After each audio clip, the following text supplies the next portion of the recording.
హైదరాబాద్ మెహదీపట్నంలో నిబంధనలకు విరుద్ధంగా అపరిశుభ్ర వాతావరణంలో ఐస్ క్యాండీలు లస్సీ తయారీ కేంద్రంపై Golconda zone task force Mehdipatnam పోలీసులు ఉమ్మడిగా దాడులు చేశారు.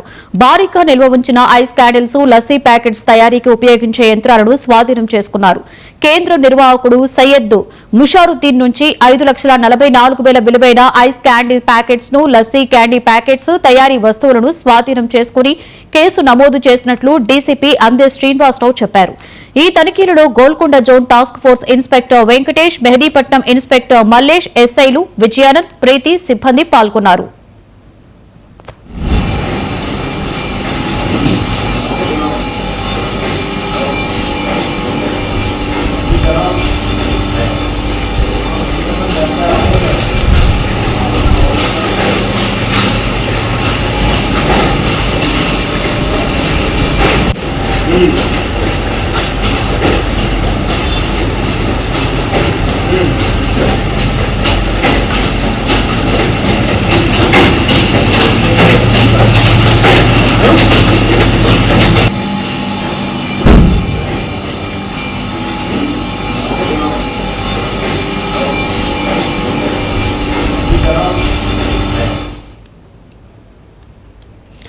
దేశంలో జనగణమనకు రంగం సిద్ధమైంది.